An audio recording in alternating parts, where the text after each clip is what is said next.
2024 ఎలక్షన్లు జరిగి 2.5 ఏళ్లు గడిచినా వైసీపీ గ్రాఫ్ మాత్రం పైకి లేవట్లేదు. పైగా ఒక్కొక్కటిగా బయటపడుతున్న స్కామ్స్ ఫ్యాన్ పార్టీని పాతాళానికి లాగేస్తున్నాయి. తాజాగా గ్రూప్ 1 స్కామ్ వైసీపీ మెడకు ఉచ్చులా మారుతుంది. ఈ ఎపిసోడ్లో అప్పటి విద్యాశాఖ మంత్రి బొత్స సత్యనారాయణకు ఎప్పుడైనా పోలీసు నుంచి పిలుపు రావచ్చన్న టెన్షన్ మొదలైంది. మండల్లో మంత్రి పయ్యావుల కేశవ్ ముందు గ్రూప్ 1 సంగతి చూసుకోండి బొత్స గారు, పోలీసులు ఎప్పుడు తలుపు తడతారు అంటూ ఇచ్చిన డైరెక్ట్ వార్నింగ్ ఇప్పుడు పొలిటికల్ సర్కిల్స్లో హాట్ టాపిక్గా మారింది. అప్పటి ఏపీపీఎస్సీ చైర్మన్ మాజీ డీజీపీ గౌతమ్ సవాంగ్ పేరు కూడా ఈ స్కామ్లో గట్టిగా వినిపిస్తోంది. ఇక ఇప్పటికే లిక్కర్ స్కామ్ వైసీపీని వెంటాడుతోంది. ఇప్పుడు శాండ్ మైనింగ్ స్కామ్లపై కూడా కూటమి సర్కారు స్పీడ్ పెంచింది. పక్కా ఎవిడెన్స్, స్ట్రాంగ్ విట్నెస్లు ఉండటంతో ఇదంతా పొలిటికల్ వెండటా అని విక్టిమ్ కార్డు ప్లే చేసే ఛాన్స్ కూడా వైసీపీకి లేకుండా పోయింది. మొత్తానికి వరుస కేసులు ఊబిలో కూరుకుపోతున్న వైసీపీ ఈ క్రైసిస్ నుంచి ఎలా బయటపడుతుందన్నది ఇప్పుడు $1 మిలియన్ క్వశ్చన్. ఇదే అంశానికి సంబంధించి మరింత సమాచారం మా కరెస్పాండెంట్ రవివర్మ అందిస్తారు. రవివర్మ, చెప్పండి, ఏంటి వైసీపీ ఈ యొక్క ఊబిలో నుంచి బయటపడటానికి ఎలాంటి ప్రయత్నం చేసింది? మరోపక్క వరుసగా తగులుతున్నటువంటి ఈ స్కామ్ దెబ్బల్ని ఏ విధంగా చూడొచ్చు? రవివర్మ. ఎస్ రవి, ఇవాళ 2024 ఎన్నికల తర్వాత వైసీపీ గ్రాఫ్ అనేది పెరగలేదని చెప్పి స్పష్టంగా తెలుస్తూ ఉంది. ముఖ్యంగా గతంలో అంటే 2019 నుంచి 2024 మధ్య అధికారంలో ఉన్నప్పుడు వైసీపీ నేతలు వ్యవహరించినటువంటి విచ్చలవిడితనంగా అధికార దుర్వినియోగం వల్ల ఇవాళ ఒక్కొక్కరుగా జైలు పాలవుతున్నారని చెప్పి భావన సర్వత్రా ఉత్పన్నమవుతోంది. ఈ నేపథ్యంలోనే దాదాపు ఒక్కొక్క స్కామ్ బయటపడడంతో వైసీపీ శ్రేణుల్లో భీతి ఎక్కువైంది. ఎప్పుడు పోలీసులు వచ్చి తలుపు తడతారు అన్న భయం వెంటాడుతూ ఉందని చెప్పి తెలుస్తుంది.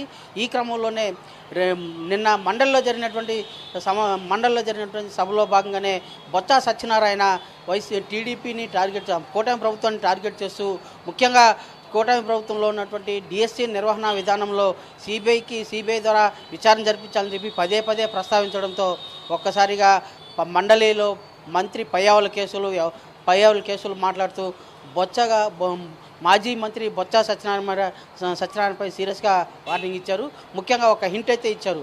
బొత్స సత్యనారాయణ అధికారంలో ఉన్నప్పుడు గ్రూప్ 1 పరీక్షలో వైసీపీ ప్రభుత్వ హయాంలో విద్యాశాఖ మంత్రిగా పనిచేసిన బొత్స సత్యనారాయణ ఆ టైంలో గ్రూప్ 1 పరీక్షల్లో జరిగినటువంటి అవకతవకలపై పోలీసులు ఏ టైం అయినా వచ్చి మీ ఇంటి తలుపు తట్టవచ్చు, ఫస్ట్ దాని కథ చూడండి అని చెప్పేసి ఒక హింట్ ఇవ్వడంతో ఒక్కసారిగా బొత్స సత్యనారాయణలో ఒక రకమైన హై టెన్షన్ అయితే నెలకొనిందని చెప్పి తెలుస్తూ ఉంది.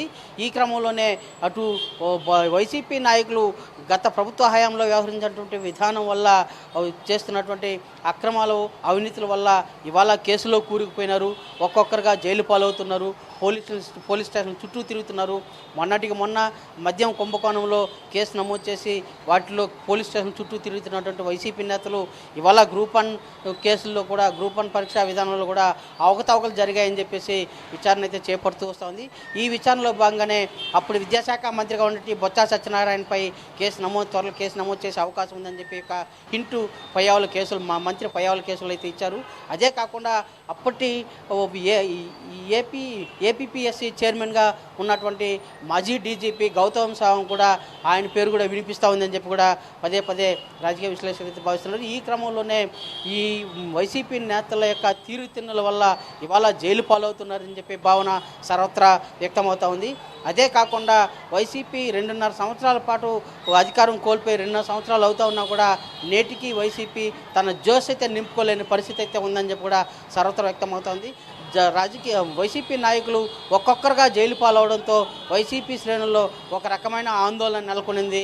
ఏ సమయంలో ఎవరు వచ్చి ఏ పోలీసు వాళ్ళు వచ్చి తలుపు తడతారనే భావన వాళ్ళల్లో ఒక భయం అయితే భీతి అయితే నెలకొనిందని చెప్పి కూడా తెలుస్తూ ఉంది. ఇలాంటి పరిస్థితుల్లో వైసీపీ ఉన్నటువంటి ఇలాంటి సందిగ్ధ పరిస్థితుల్లో వైసీపీ ఎలా బయటపడుతుందని చెప్పి సర్వత్రా చర్చనీయాంశంగా మారింది. అదే కాకుండా రాజకీయ విశ్లేషకులు సైతం అధికారంలో ఉన్నప్పుడు విచ్చలవిడిగా వ్యవహరిస్తూ అధికార దుర్వినియోగం మరోపక్క డిఎస్సీ అంశంపై అయితే మాత్రం వైసీపీ నాయకులు శాసన మండలి అయితే మాత్రం కొంచెం గళాన్ని వినిపిస్తున్నారు. ఈ నేపథ్యంలో వాళ్ళని కట్టడి చేయడం కోసం ఎమ్మెల్సీ బొత్స సత్యనారాయణ ఎల్ఓపిగా ఉన్న నేపథ్యంలో ఆయన కట్టడం చేయడం కోసం ఆర్థిక మంత్రి పయ్యావుల కేశవ్ అయితే మాత్రం ఈ వార్డు వాడారు. దీంతో కొంచెం వైసీపీలో అయితే మాత్రం గుబులు మొదలైందనుకోవచ్చా? రవివర్మ. ఎస్ రవి ఇవాళ వైసీపీ నాయకుల్లో అంటే వైసీపీకి సంబంధించినటువంటి ఎమ్మెల్సీ శాసనసభ పక్ష నాయకుడిగా ఉన్నటువంటి బొత్స సత్యనారాయణ ప్రాతినిధ్యం వహిస్తున్నారు. అయితే ఎమ్మెల్సీ సభాపక్ష నాయకుడిగా వ్యవహరిస్తున్నారు వైసీపీ తరఫున. అయితే ఇవాళ అతనే అతని వాయిసే సభలో శాసనమండలిలో వినిపిస్తూ ఉన్న సమయంలోనే ఇలాంటి ఈ మంత్రి పయ్యావుల కేసులు చేసినటువంటి హాట్ టాపిక్ ఇవాళ సర్వత్రా చర్చనీయాంశమైంది. అదే కాకుండా వైసీపీ శ్రేణుల్లో సైతం ఒక గుబులు అనేది స్టార్ట్ అయింది. ముఖ్యంగా మాజీ మంత్రి బొత్స సత్యనారాయణ కూడా గ్రూప్ 1 పరీక్షలకు సంబంధించినటువంటి అవకతవకల్లో ఇతని ప్రమేయం కూడా ఉందని చెప్పే భావన సర్వత్రా వ్యక్తమవుతూ ఉంది. వైసీపీ నాయకులు ఒక్కొక్కరుగా జైలు పాలవడం పార్టీ జీర్ణించుకోలేని పరిస్థితి వచ్చింది. ఎంత ప్రయత్నం చేసినా ఆ వైసీపీ అధినేత జగన్మోహన్ రెడ్డి ఎంత ప్రయత్నం చేసినా వైసీపీ నాయకులు చేసినటువంటి అకృత్యాలు అక్రమాల వల్ల ఒక్కొక్కరుగా జైలు పాలవడం పార్టీ కోలుకోలేని పరిస్థితిలో దిగజారిందని చెప్పి కూడా సర్వత్రా చర్చనీయాంశం జరుగుతుంది. ఇలాంటి పరిస్థితి నుంచి ఎప్పుడు బయటపడుతుంది అనేది కూడా రాజకీయ విశ్లేషకులు స్పష్టంగా చెప్పలేని పరిస్థితి అయితే నెలకొనింది. ఏది ఏమైనా అధికారంలో ఉన్నప్పుడు బాధ్యతాయుతంగా వ్యవహరించాల్సినటువంటి నాయకులు ఎవరైనా కూడా ప్రజలకు జవాబుదారీతనంగా వ్యవహరించినట్లయితే 10 కాలాల పాటు ఉంటారు. అలాగే ప్రజలకు జవాబుదారీతనంగా వ్యవహరించకుండా తన ఇష్టానుసారంగా వ్యవహరిస్తే మాత్రం ఇలాంటి కేసులు చిక్కుకోక తప్పదని చెప్పేసి కూడా రాజకీయ విశ్లేషకులు భావిస్తున్నారు. అప్పుడు 2019 నుంచి 24 మధ్య వ్యవహరించినటువంటి విధానాలే వాళ్ళు చేసినటువంటి పాపాలే ఇవాళ ఒక్కొక్కటిగా వాళ్ళని కప్పిపుచ్చుతూ వాళ్ళకి చుట్టుకుంటూ ఉన్నాయని చెప్పి కూడా రాజకీయ విశ్లేషకులు భావిస్తున్నారు. రవి. రైట్.